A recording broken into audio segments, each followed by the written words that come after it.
Considérant la nécessité pour la commune de Diass de travailler en bonne intelligence pour articuler dans la paix et la concorde les politiques publiques nationales aux enjeux du développement local, convaincus de la nécessité de corriger la trajectoire de développement local actuelle, nous portons ensemble la proposition de candidature de M. Ndione à la tête de la mairie de Diass pour les élections locales prochaines. Nous demandons solennellement à Mamadou Ndione. M. Ndione, nous vous prions de vous lever pour exprimer votre acceptation pour cette demande. Nous demandons solennellement à Mamadou Ndione d'accepter de porter lors des prochaines élections locales les espoirs de la commune pour bâtir l'émergence de notre localité. M'a lancé un petit défi. Il a lu une motion en me proposant comme candidat pour les prochaines élections locales ici à Diass. Je relève le défi. Je suis candidat et j'accepte.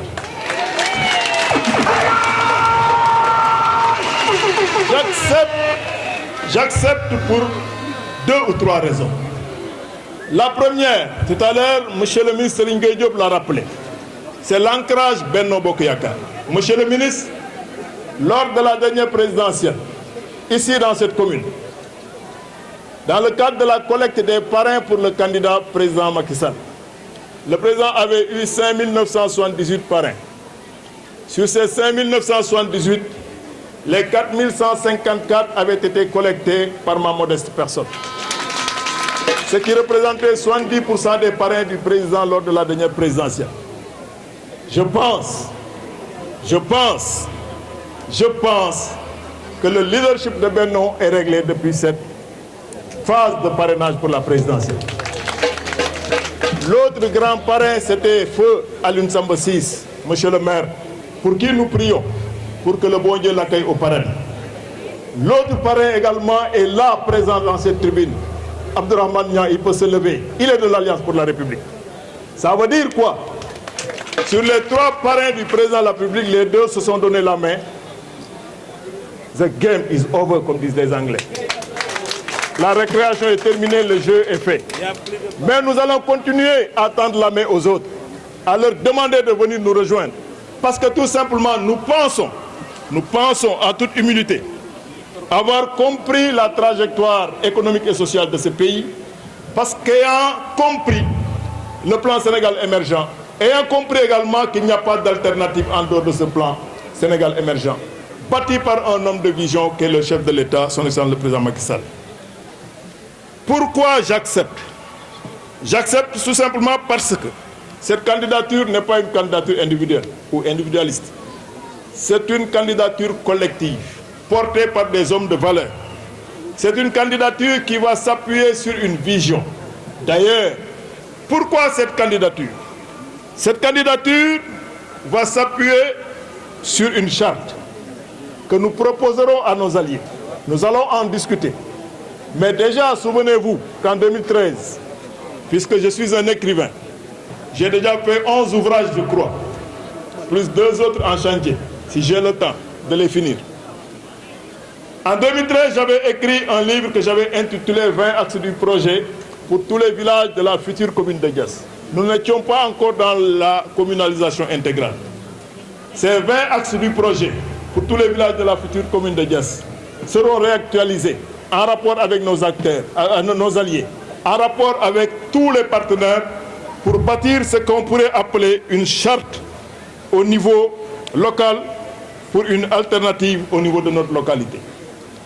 Mais d'emblée, je pense qu'en termes d'urgence, il y aura certainement la question foncière. Pape, je pense, doyen Assad, qu'en termes d'urgence, il y aura certainement les problèmes hydrauliques, énergétiques, mais également les problèmes de désenclavement.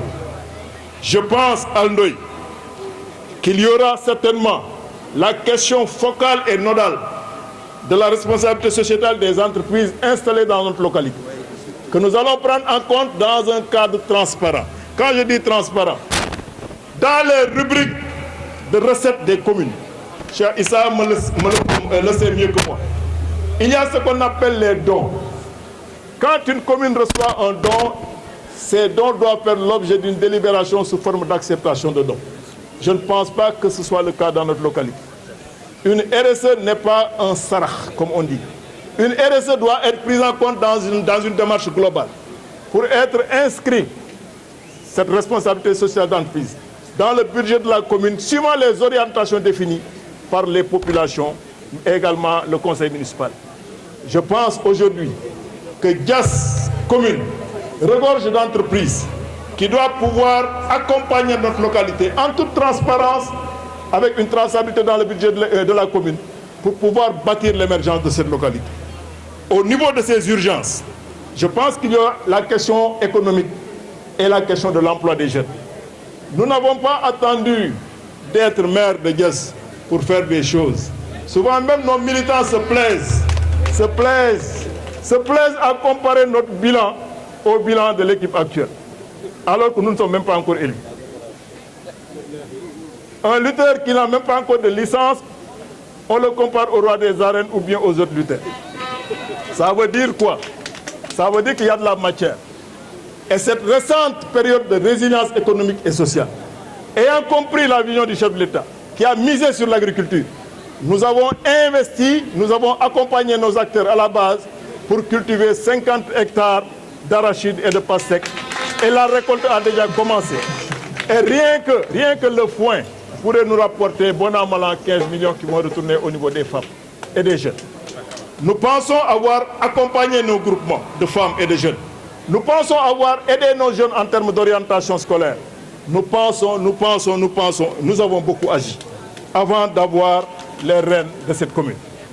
Dans le volet sanitaire, mais également dans le volet social et dans le volet éducatif, qui pourrait être, Maïmouna, une des priorités, Khadi. Je pense que ça pourrait faire partie des urgences que nous aurons à régler dans un cadre global avec tout le monde, parce que ma démarche n'est pas une démarche individualiste. Quand j'ai une idée, je la partage. On enrichit l'idée, ensuite on exécute. C'est comme ça qu'on est formaté, parce que je ne suis peut-être pas un scientifique comme le docteur Serigne Gueye Diop, mais je suis un économiste. Et la première leçon d'économie que j'ai eu à apprendre, c'était gérer, c'est prévoir. Gérer, c'est prévoir. Et pour prévoir, il faut avoir un bon système d'information. Si le système d'information est biaisé, la décision sera forcément biaisée. Et pour avoir un bon système d'information, je pense qu'il faut bâtir en termes d'axe stratégique une démarche. Cinquième grade d'urgence, ça pourrait être, et là je lance un clin d'œil au docteur Mamcher Ngop ici présent, il y aura certainement les questions environnementales. Les questions environnementales tiennent à cœur le docteur Mamcher.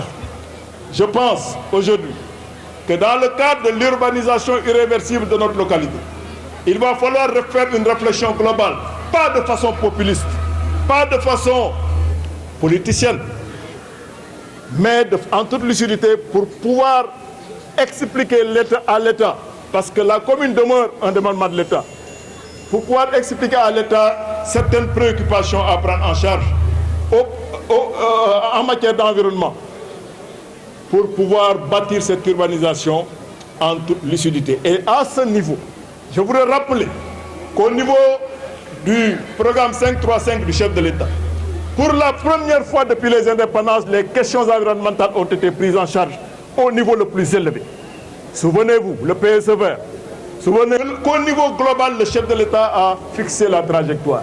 Mais s'il n'y a pas au niveau communal, le réceptacle, si le maillon faible se trouve au niveau communal, ça va être très compliqué pour cette localité.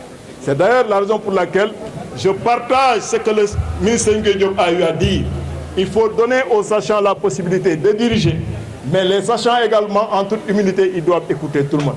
À côté de ces 5 urgences, je pense qu'il faut, puisqu'une seule commune ne peut pas travailler correctement pour porter la vision actuelle du chef de l'État, nous pensons qu'il faut aller vers l'intercommunalité. Pourquoi l'intercommunalité? Un projet aussi important que Ndayan, un projet aussi important que l'AIBD, un projet aussi important que la zone économique spéciale intégrée de Diass doit être porté dans le cadre d'une intercommunalité avec Yen, Ndayan, Popenguine, Kermoussa, Sébikotane, Sindia et pourquoi pas Ngekhoch. Je pense que c'est cette intercommunalité qui nous permettra de réfléchir dans une approche globale. Le port de Yen Ndayan, qui sera le plus important projet du Sénégal depuis les indépendances, qui sera un port de dimension mondiale, pouvant accueillir des navires post-Panamax, un port qui va avoir des tirandos de moins de 18 mètres. Bon, je m'en arrête là parce que c'est le logisticien qui est en train de parler. Il va utiliser des termes très compliqués. Récemment, j'ai fait un livre qui s'appelle Métiers portuaires. Si vous lisez ce livre, vous comprendrez un peu la complexité de ces métiers. C'est juste pour dire qu'aujourd'hui, est-ce que la commune de Diass doit avoir une vision anticipative par rapport à ce port de Yen Ndayan? I say yes. Je dis oui. Pourquoi? Parce que tout simplement, ce port de Yen Ndayan aura des impacts qui peuvent être très positifs pour notre localité et nous devons l'intégrer tout de suite dans le cadre d'une approche intercommunale avec les communes intéressées. Enfin, comme axe stratégique, les projets structurants de l'État. L'État du Sénégal a une vision claire. L'État du Sénégal a une démarche participative. L'État du Sénégal a une démarche d'inclusion des populations, d'inclusion des communautés. Au niveau de notre localité, il y a beaucoup de projets structurants de l'État. Mais le principal handicap se trouve au niveau, je pense, de l'équipe communale qui ne fait pas le portage correctement au niveau des populations. Et ça peut être source d'incompréhension. Je pense que ces projets structurants de l'État doivent être pris en charge dans une approche globale d'information correcte, mais également de recherche d'impact positif pour les populations, parce que le chef de l'État, qui a institué l'équité territoriale et sociale au cœur de sa politique, n'attend que ce genre de propositions venant de la base pour pouvoir bâtir ensemble dans un climat apaisé. À côté de ces 5 stratégies, je peux dire d'emblée que je n'ai pas attendu d'être maire de Diass pour réfléchir. Je n'ai pas attendu d'être maire de Diass pour commencer à réfléchir. Ce document de plusieurs pages s'intitule « Études stratégiques de la commune de Diass ». C'est un document que j'ai commandité. J'ai payé de ma poche. Parce que j'estime aujourd'hui que demain, quand on va s'asseoir entre alliés pour discuter stratégie doyen Assane, on va aller jusqu'au plus petit détail près. Ce document est en quelque sorte une clé à outils qui peut nous permettre demain de bâtir de façon scientifique. Puisque c'est un document confidentiel, pour le moment, je vais le ranger encore dans ma sacoche en attendant d'en donner la primeur à mes alliés, à ceux qui sont prêts à s'engager à mes côtés.